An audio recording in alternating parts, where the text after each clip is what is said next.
ये देखिए जी, इतनी ज़्यादा और इतनी डिसेंट किस्म की लेग स्पेस है। इसका ये जो बेंच है पूरे का पूरा ये आगे पीछे मूव हो जाता है।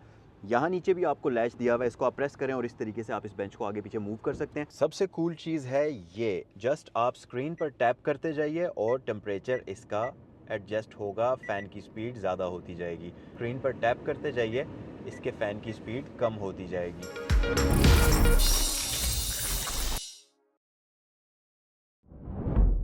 आपको एक ऐसी गाड़ी चाहिए जो कि पेट्रोल भी कम खाती हो, कैबिन भी स्पेशियस हो, उसके साथ साथ गाड़ी के अंदर फीचर्स भी बहुत हों, तो आज की वीडियो को मुकम्मल देखिएगा क्योंकि आज जो गाड़ी मैं आपके लिए लेकर आया हूँ ये छोटे पैकेट में बड़ा धमाका है। आज की वीडियो में हम देखेंगे Nissan days x pilot S hybrid. S hybrid basically semi hybrid system होता है जो कि इस गाड़ी के अंदर मौजूद है और इस सिस्टम की वजह से ये गाड़ी आम 660 सीसी गाड़ियों की निस्बत ज़्यादा बेहतर फ्यूल एवरेज देने की सलाहियत रखती है। अब अगर आप देखें तो वैसे तो 660 सीसी गाड़ियाँ जितनी भी आती हैं जो कि मॉडर्न गाड़ियाँ आ रही हैं वो सारी ही बेहतर फ्यूल एवरेज देती हैं, लेकिन सेमी हाइब्रिड गाड़ी और भी ज़्यादा फ्यूल एफिशिएंट होती है। तो इस वीडियो के अंदर मैं इस गाड़ी को न सिर्फ आपको डिटेल में दिखाऊंगा, इसका इंटीरियर, इसका एक्सटीरियर देखेंगे, बल्कि इसकी प्राइस वगैरह भी मैं आपके साथ शेयर करूंगा। और फिर अगर इस वीडियो को देखने के बाद आप इस गाड़ी को ख़रीदना चाहें, इससे रिलेटेड कोई भी इन्फॉर्मेशन हासिल करना चाहें तो स्क्रीन पर दिए गए नंबर्स पर कॉल कर सकते हैं जो कि हैं सैगल मोटर्स और सैगल मोटर्स स्पोर्ट्स के। रावलपिंडी इस्लामाबाद में सैगल मोटर्स की 2 ब्रांचेज़ हैं। एक तो ये है रावलपिंडी सदर में जिस ब्रांच के ऊपर ये गाड़ी इस वक्त मौजूद है सैगल मोटर्स के नाम से। दूसरी ब्रांच रावलपिंडी GT रोड पर DHA फेज 2 गेट 1 के अपोजिट है सैगल मोटर स्पोर्ट्स के नाम से। अगर आप वहाँ जाना चाहें तो ये गाड़ी वहाँ भी आपके लिए अवेलेबल हो सकती है। तो गाड़ी ऑलरेडी स्टार्ट है। इंटीरियर के अंदर तो ये गाड़ी इतने ज़्यादा फीचर्स आपको ऑफ़र करती है जिनको आप देखेंगे अगर तो आप खुश हो जाएंगे, मतलब इतने ज़्यादा फीचर हैं। तो खैर वीडियो को पूरा देखिएगा ताकि आपको इंटीरियर के बारे में भी कंप्लीट डिटेल्स पता चल सकें। एक्सटीरियर फीचर्स की बात करते चलें तो सबसे पहली चीज़ जो आ जाती है वो है इस गाड़ी की लुक्स। अगर आप फ्रंट साइड से इस गाड़ी को देखेंगे तो ये आपको एक चलता फिरता मिनी टैंक नज़र आएगी, दिखने में इतनी ज़्यादा खूबसूरत है। और सबसे मज़े की चीज़ है इस गाड़ी का कलर, एक ब्लू है, ये पॉपिंग ब्लू कलर आपको इसमें मिलता है जो कि बहुत ही आला नज़र आता है। अच्छा, फीचर्स की बात अगर करें तो फ्रंट साइड पर यह गाड़ी आपको कंप्लीट LED लाइट्स ऑफ़र करती है जो कि दिखने में तो बहुत ही खूबसूरत हैं। फ्रंट से इस गाड़ी की शेप भी बहुत मज़े की है, बड़ी ही एरोडाइनमिक है।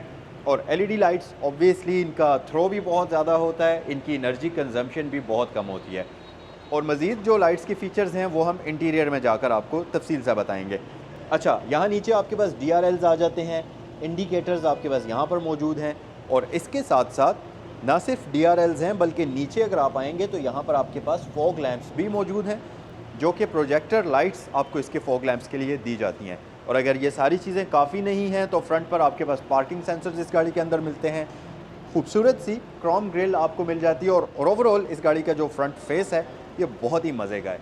उसके अलावा अगर आप यहाँ ऊपर देखेंगे तो ये गाड़ी आती है रेडार के फीचर के साथ, auto braking, anti collision system, ये तमाम फीचर्स इसमें आपको दिए जाते हैं। इसके साथ साथ अगर आप इस तरफ आ जाएंगे तो यहाँ पर हैं जी आपके पास अलॉय रिम्स प्री इंस्टॉल्ड जो कि आपको बाद में नहीं लगवाने पड़ेंगे। और रिम के साइज़ की अगर मैं बात करूँ तो ये है जी, ये 14 इंचज़ के रिम्स हैं, 155 के टायर के साथ। फ्रंट पर डिस्क ब्रेक्स आपके पास आ जाती हैं।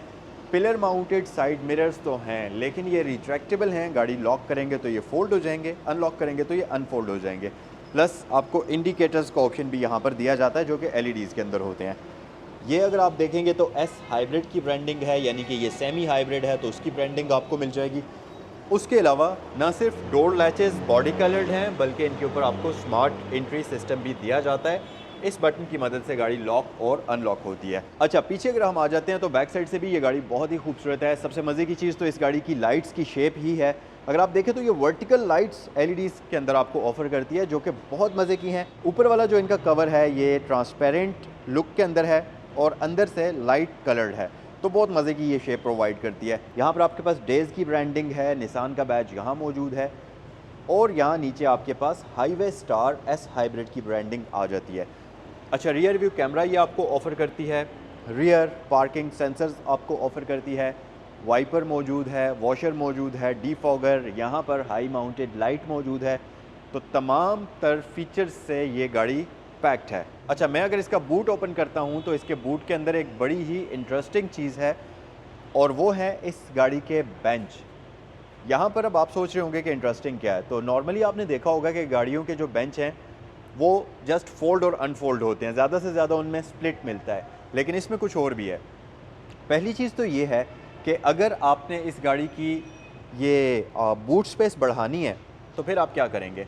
आप इसका ये जो बेंच है इसका इंक्लाइंड एंगल आगे करेंगे? नहीं, आप इस लैच को प्रेस करेंगे और इसका पूरा का पूरा जो बेंच है ये आगे मूव कर जाएगा।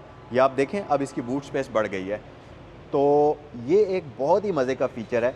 अगर आपने बूट स्पेस आपको नहीं चाहिए, आपको लेग स्पेस ज़्यादा चाहिए, तो यहाँ से इस लैच को प्रेस करें और पूरा का पूरा ये बेंच जो है पीछे मूव करेगा। और अगर आप इसको फुल अपनी बैक पोजीशन पर लेकर आते हैं तो फिर तो आपके पास लेग रूम कितनी ज़्यादा बचती है वो मैं आपको अंदर चलकर बताऊंगा। उसके अलावा ये दूसरा लैच है जिसको आप प्रेस करेंगे तो ये सीट फोल्ड हो जाएगी, तो आप इसको एज अ कार्गो वैन भी यूज़ कर सकते हैं इन सीट्स को फोल्ड करते हुए। अच्छा, यहाँ नीचे आपके पास एक कंपार्टमेंट है जिसके अंदर आपको ये पंचर किट वगैरह मिल जाती है, जिसमें आपका इन्फ्लेटर वगैरह मौजूद है और सीलेंट मौजूद है। तो इसे हम वापस क्लोज़ कर लेते हैं और सीट्स को अनफोल्ड कर लेते हैं। अच्छा, एक चीज़ और भी मैं आपको बताऊं कि ना सिर्फ ये बेंच आगे पीछे होता है पूरा का पूरा, बल्कि इसका जो सीट का डिक्लाइनिंग एंगल है आप उसको भी एडजस्ट कर सकते हैं। अगर आप यहाँ करीब आएँ तो ये आप देखेंगे कि ये अभी अपनी बिल्कुल स्ट्रेट पोजीशन पर है, आप यहाँ रख सकते हैं इसको। उसके अलावा आप थोड़ा सा पीछे कर सकते हैं, मज़ीद पीछे कर सकते हैं, तो इसमें आपको 4 डिफरेंट लेवल्स मिलते हैं जिसमें आप इसकी सीट के इंक्लाइनिंग एंगल को एडजस्ट कर सकते हैं। सो वीडियो में आगे चलकर मैं आपको इस चीज़ को तफसील से दिखाऊंगा। सो इस डिग्गी को हम कर लेते हैं क्लोज़ और आइए गाड़ी के अंदर चलते हैं। सबसे पहले तो आप इसके इंटीरियर के ऊपर ज़रा नज़र डालिए। इंतहाई खूबसूरत, इंतहाई शानदार इंटीरियर ये गाड़ी आपको ऑफ़र करती है। अगर हम डिटेल में इसके फ़ीचर्स की बात करते चलें तो यहाँ पर आपके पास आ जाता है, सो ड्राइवर डोर पर अगर आप नज़र डालेंगे तो यहाँ पर आपके पास कुछ कंट्रोल्स हैं जिसमें साइड मिरर्स के कंट्रोल्स आ जाते हैं, विंडोज़ को लॉक करने का बटन है, यहाँ पर आपके पास ऑटो विंडो आ जाती है। इसके साथ साथ यहाँ पर ये आपके पास एडास के फीचर्स मौजूद हैं, इको आइडल इसमें आपको दिया जाता है और हेडलाइट्स की एडजस्टमेंट आती है। इसके अलावा सबसे कूल चीज़ है ये, अगर आपने इसका टेम्परेचर एडजस्ट करना है तो आपको कुछ भी करने की ज़रूरत नहीं है, जस्ट आप स्क्रीन पर टैप करते जाइए और टेम्परेचर इसका एडजस्ट होगा, फ़ैन की स्पीड ज़्यादा होती जाएगी। और अगर आपने फ़ैन की स्पीड कम करनी है तो स्क्रीन पर टैप करते जाइए, इसके फ़ैन की स्पीड कम होती जाएगी। और ये टच सेंसिटिव कंट्रोल्स हैं जो कि बहुत ही कूल लगते हैं। प्लस आपके पास टेम्परेचर को कंट्रोल करने के लिए भी सॉफ्ट टच बटन्स हैं, कोई हार्ड प्रेस करने वाला बटन यहाँ पर नहीं आता। इसी तरह ये गाड़ी आपको फ्रंट पर हीटेड सीट्स ऑफ़र करती है जो कि यहाँ से एक्टिवेट या डीएक्टिवेट हो सकती हैं। यहाँ पर आपके पास एयर सर्कुलेशन के कंट्रोल्स आ जाते हैं। ऊपर आपके पास डीफॉगर, इसके साथ साथ आप ऑटो पर रख सकते हैं, एसी ऑन या ऑफ़ कर सकते हैं। तो ये सारे कंट्रोल्स आपको यहाँ पर मिलते हैं। तो ये आती है लेदर स्टिच्ड स्टीयरिंग व्हील के साथ, और इसके साथ साथ आपको मल्टीमीडिया कंट्रोल्स मिल जाएंगे, वॉल्यूम के कंट्रोल्स हैं, वॉइस कमांड्स हैं, फ़ोन को पिक एंड ड्रॉप कर सकते हैं। तो ये सारे के सारे कंट्रोल्स आपको इसके स्टीयरिंग व्हील के ऊपर मिलते हैं। और इसका स्टीयरिंग व्हील एडजस्टेबल भी है, आप इसको ऊपर नीचे कर सकते हैं। प्लस इसकी फ़ील बहुत मज़े की है। और इसके साथ साथ इस गाड़ी के अंदर ऑटो हेडलैम्प्स का ऑप्शन आपको मिलता है। यहाँ पर आपके पास वाइपर के कंट्रोल्स आ जाते हैं और ये गाड़ी पुश स्टार्ट फीचर के साथ आती है। और स्टार्टअप आपको मैं इसका दिखा देता हूँ, कुछ इस तरीके से ये गाड़ी आपको वेलकम करती है स्टार्टअप के दौरान।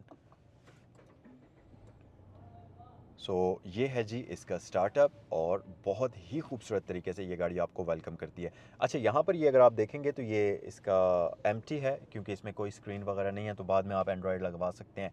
इसमें आप बाद में कोई भी अपनी मर्ज़ी से चीज़ इंस्टॉल करा सकते हैं। एक मज़े की चीज़ और भी है कि यहाँ अगर आप देखें तो एक वार्निंग साइन आपको नज़र आ रहा होगा इस डिस्प्ले के अंदर। सो बेसिकली ये इसका रोड साइन डिटेक्शन सिस्टम है जो कि यहाँ पर आपको स्पीड वगैरह या जो भी रोड साइन होगा वो आपको यहाँ शो करेगी। ऑटोमेटिक ट्रांसमिशन के साथ ये गाड़ी आती है, तो ये आपके पास RND और लो गियर का ऑप्शन आ जाता है। बहुत ही कंफर्टेबल किस्म की सीट्स हैं। यहाँ पर अगर आप देखेंगे तो आपको एक आर्म रेस्ट मिलती है क्योंकि यहाँ कंप्लीट सोफ़ा सीट आपको मिलती है। अच्छा, आर्म रेस्ट अगर आप ऊपर करेंगे तो इस गाड़ी के फ्रंट पर भी 3 बंदे आराम सुकून से बैठ सकते हैं क्योंकि यहाँ कोई हैंड ब्रेक नहीं है। हैंड ब्रेक की जगह आपको फुट ब्रेक दी जाती है जो कि वहाँ नीचे मौजूद है। तो बहुत ही स्पीशियस किस्म का कैबिन आपको ये गाड़ी ऑफ़र करती है। और इसके साथ साथ यहाँ पर आपके पास एक एक्स्ट्रा ट्रे भी है जिसको आप डिफरेंट पर्पज़ के लिए यूज़ कर सकते हैं। ऊपर आपके पास कप होल्डर आ जाता है। अच्छा जी, उसके अलावा इस गाड़ी के अंदर 2 ग्लव बॉक्स मिलते हैं। एक ऊपर है, इसमें आप कोई भी डॉक्यूमेंट्स वगैरह रख सकते हैं। एक आपका मेन ग्लव बॉक्स है जो कि यहाँ मौजूद है। इसके साथ साथ ऑटो डिमिंग आपको दिया जाता है, ये कैबिन मिरर और प्लस यहाँ पर आपके पास वैनिटी मिरर की ऑप्शन भी मौजूद है। सो आइए ज़रा रियर साइड पर चलते हैं। अच्छा जनाब, बैक साइड पर अगर आप इसकी लेग स्पेस देखेंगे तो ये देखिए जी, इतनी ज़्यादा और इतनी डिसेंट किस्म की लेग स्पेस है। और जैसा कि मैंने आपको बताया है कि इसका ये जो बेंच है पूरे का पूरा ये आगे पीछे मूव हो जाता है। यहाँ नीचे भी आपको लैच दिया हुआ है, इसको आप प्रेस करें और इस तरीके से आप इस बेंच को आगे पीछे मूव कर सकते हैं। अगर आपने बूट स्पेस बढ़ानी है तो उस लैच को यूज़ करें, अगर आपने लेग स्पेस बढ़ानी है तो इस लैच को यूज़ करें। तो आप अपनी मर्ज़ी के अकॉर्डिंगली जितनी भी लेग स्पेस चाहिए आप वो यूज़ कर सकते हैं। और ये देखें, अगर आप फुल इसको एक्सटेंडेड पोजीशन पर रखते हैं तो फिर तो आप यहाँ पर आराम सुकून से बिल्कुल कंफर्टेबल होकर बैठ सकते हैं और हेड स्पेस का भी इस गाड़ी के अंदर कोई मसला भी नहीं है। इसके साथ साथ ये जो इसकी रियर सीट है, अगर आप ये देखें तो इसका ये इंक्लाइनिंग एंगल भी आप एडजस्ट कर सकते हैं। मतलब जिस भी पोजीशन पर आप कंफर्टेबल फील करते हैं आप उस पर इसको रख सकते हैं। फॉर एग्जांपल अगर मैं इसको मज़ीद पीछे कर लूँ तो अब आप देखें, आप लिटरली इस गाड़ी के अंदर लेट कर जा सकते हैं, इतनी कंफर्टेबल गाड़ी है ये। सो गाइज़, ये था आज का review Nissan days 2020 model highway star का। कमेंट सेक्शन में मुझे बताइएगा कि ये गाड़ी आपको कैसी लगी। 4.2 इसकी आस्किंग प्राइस है और ये अवेलेबल है सैगल मोटरस्पोर्ट्स पर। मज़ीद इन्फॉर्मेशन के लिए स्क्रीन पर दिए गए नंबर्स पर कॉल करें और कमेंट सेक्शन में मुझे बताइए कि ये 660 सीसी खूबसूरत सी गाड़ी आप लोगों को कैसी लगी।